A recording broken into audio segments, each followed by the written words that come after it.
He endured. He held up. He was able to hang in there. He didn't faint. He built an empire of faith, reached every corner of the globe. But in the end, it wasn't a sermon that defined him. It was 7 whispered words to a son he almost lost. What really happened behind the pulpit of Pastor Charles Stanley will leave you speechless. The story of Pastor Charles Stanley isn't simply a tale of spiritual calling. It's a raw, emotional chronicle of hardship, endurance, and the shadow that legacy often casts. Born during the bleak years of the Great Depression, Charles's very first chapter was written in sorrow. His father passed away when he was just 9 months old.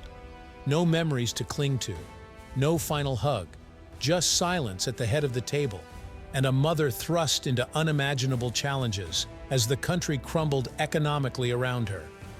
Rebecca, his mother, eventually remarried, perhaps hoping to restore a sense of balance. But the man she brought into their home didn't bring stability. He brought terror. Her new husband was unpredictable and addicted to alcohol. For young Charles, childhood meant walking on eggshells.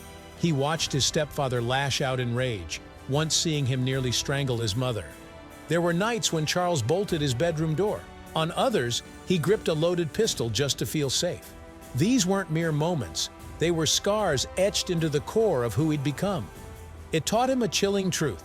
Sometimes the only voice that truly listens is the one from above. In that chaos, a quiet resolve started forming. It didn't come from textbooks or sermons. It came from desperation. Charles would often sneak away to the church basement, not to hide, but to pray. Loud, broken cries into the empty air, begging for some sliver of calm. His early Pentecostal upbringing gave him a fire that never quite dimmed. Even when he embraced Baptist traditions later on, that sense of raw, urgent faith remained with him like a pulse he couldn't ignore. At 17, still unsure of his path, Charles visited his grandfather. He was drowning in insecurity, questioning his right to even dream of becoming a preacher. That conversation changed everything.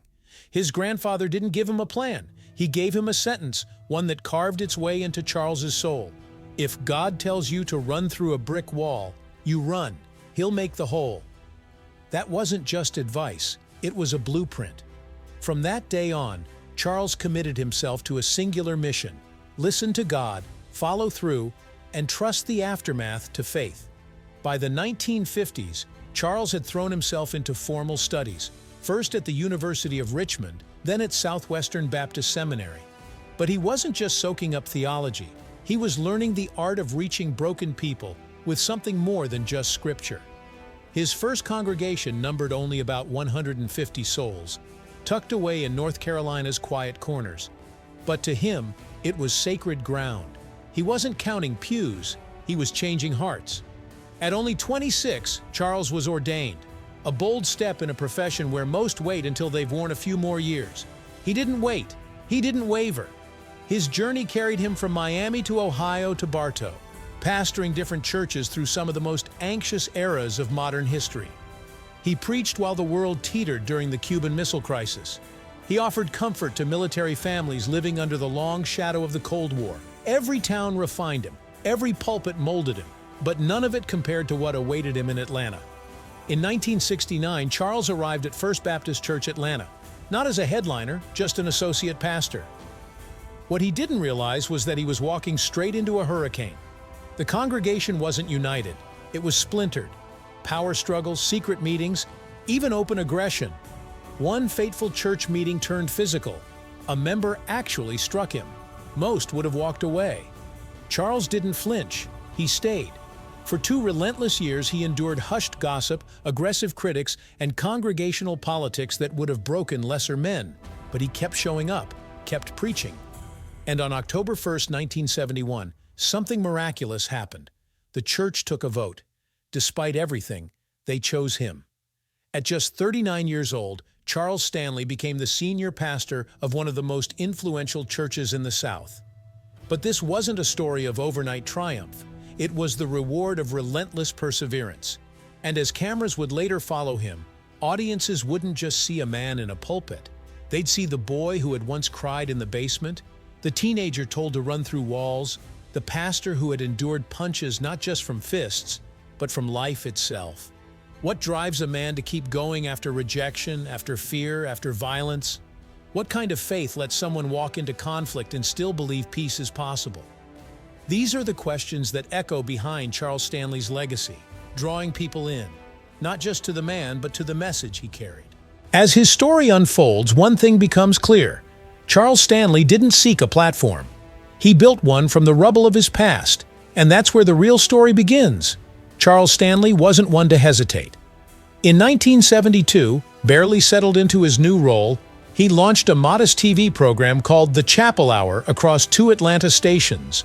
No glitz, no gimmicks, just him, a Bible, and a message.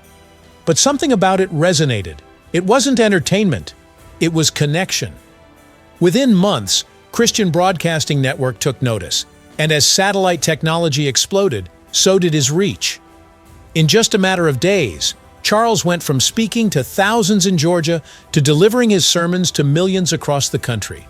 That was the birth of In Touch with Dr. Charles Stanley, and it would change the landscape of American televangelism. Yet, while the cameras captured his booming confidence, his home life told a quieter, more painful story. Charles had always been married to the mission, and in doing so, his actual marriage suffered. His wife, Anna, had stood by him for years, but the toll of always coming second eventually became too heavy. She once summed it up in a sentence that lingered for decades. He made his choice, and it wasn't me. Behind every broadcast viewed by millions, there was a home echoing with absence. By 1993, Anna filed for divorce, a move that sent shockwaves through the religious world. They briefly tried to mend things. She withdrew the petition, hoping time and intention might bring healing. But reconciliation never fully came. In 2000, after years of struggle, the marriage officially ended. Charles was 67. His message now reached audiences in over 50 languages. But inside the walls of his home, things were heartbreakingly quiet. The fallout was instant. Evangelical leaders across the country questioned his place at the pulpit.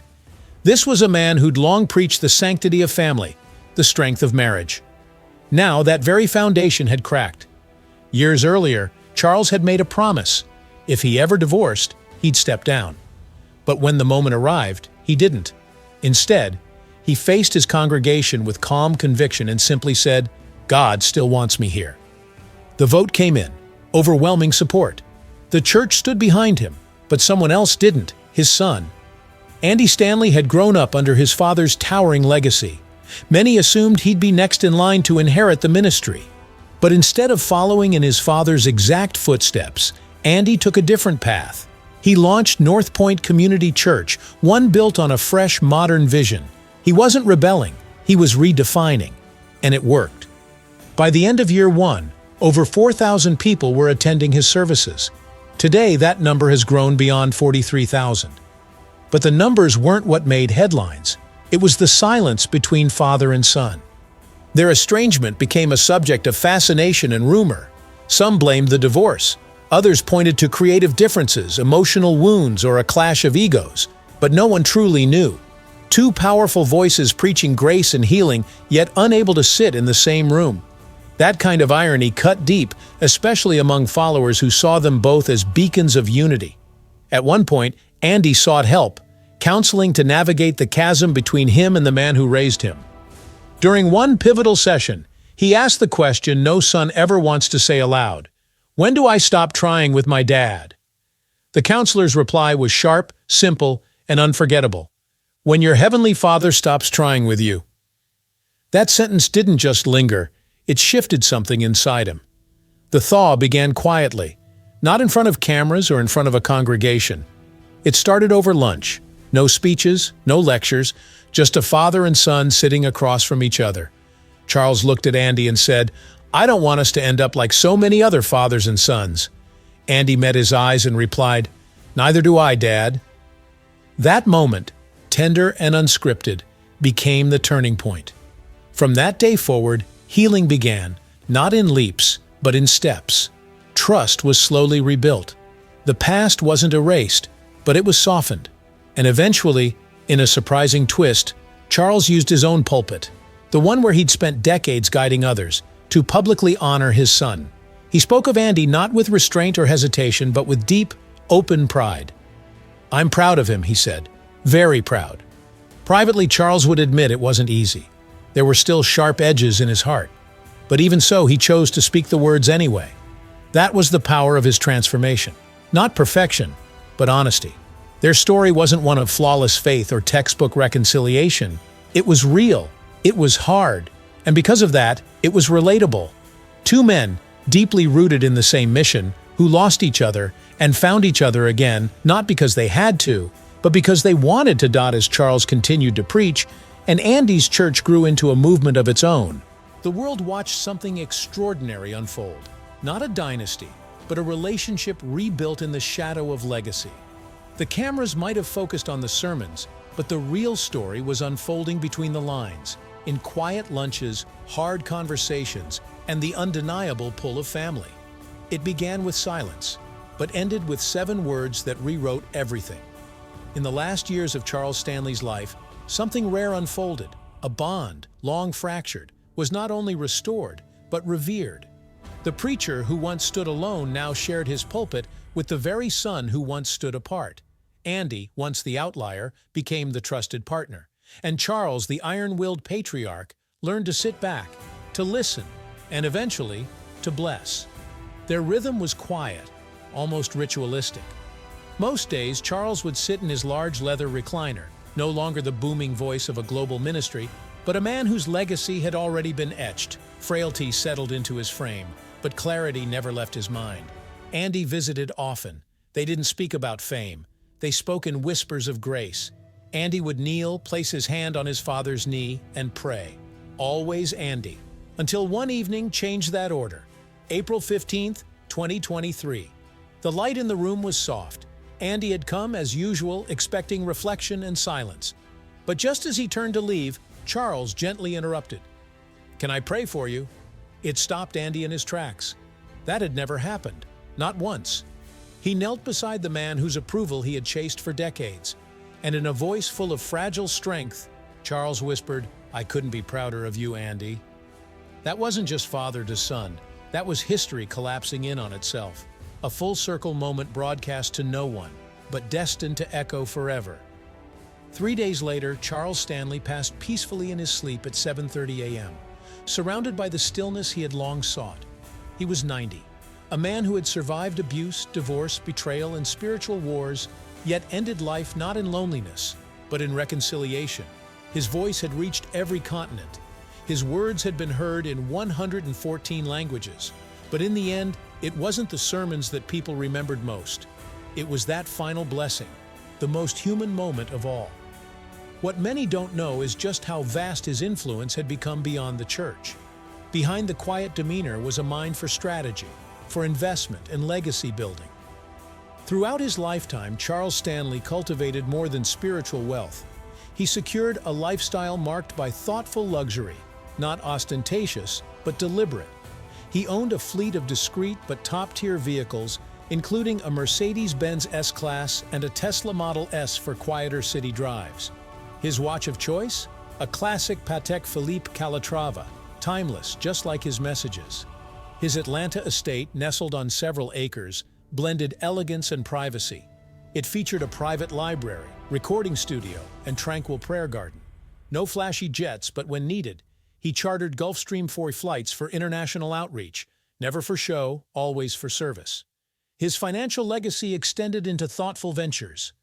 He held stake in a faith-based publishing house, helped fund a Christian tech startup focused on global translations, and maintained long-term investments in real estate trusts. He had comprehensive insurance policies, covering health, property, and ministry liabilities, ensuring protection for both family and faith. In Touch, Ministries lives on, not as a tribute, but as a continuation. The sermons still play, the lessons still teach, the broadcasts still reach places Charles never set foot in. And that's the mark of true legacy, when your voice outlives your breath. If there's one moment that distills his entire journey, it's that final prayer. Not broadcast, not recorded, just a father, one last time, choosing humility over pride, presence over performance, saying what so many long to hear. And maybe in that whisper, we all found a little peace, because those words weren't just for Andy. They were for every person who's ever waited for a reconciliation, for anyone who's carried the weight of silence, for those who've had to heal while still bleeding. I couldn't be prouder of you. And maybe, just maybe, that's the truest gospel of all. From a painful childhood shaped by loss, to decades spent building one of the most influential ministries on the planet, Pastor Charles Stanley's story isn't just one of faith, it's one of raw human endurance. We saw a boy who turned trauma into purpose, a man who faced betrayal and burnout, yet still stood tall behind the pulpit. And perhaps most surprisingly, a father who finally found the courage to reconnect with a son he'd spent years apart from. It's easy to look at the headlines and see numbers: 90 years, 66 years of preaching, sermons in 114 languages. But behind every stat is a story, and behind every story is a man who simply never gave up. Charles wasn't perfect. He was complicated, bruised, and, at times, misunderstood. But maybe that's what made him so relatable. He didn't preach from a pedestal. He preached from a place of pain, healing, and relentless belief in something bigger than himself. And in the end, the most powerful message he ever gave wasn't from the stage, it was at home. 7 simple words that undid decades of distance. I couldn't be prouder of you, Andy. That's the kind of ending that reminds us what truly matters. Not the spotlight, not the accolades, but the quiet, intimate moments where love finds its way back. Now, if this story moved you the way it moved us, don't forget to hit that like button. It really helps more people discover stories like this one. Got thoughts, memories, or maybe your own experience with Pastor Stanley's sermons? Drop them in the comments. We'd love to hear your voice. And if you're into true stories, powerful journeys, and legacy moments that tug at the heart, go ahead and subscribe. We've got more emotional, thought-provoking stories coming up that you won't want to miss. Next up, we're diving into the unexpected final days of another icon whose voice shaped a generation, but whose final act will leave you stunned. Trust us, it's not what anyone saw coming. And as we close this chapter, just remember, sometimes the most profound legacy isn't in what someone builds, but in who they finally become. Because when it came to Charles Stanley, his final message wasn't just preached, it was lived.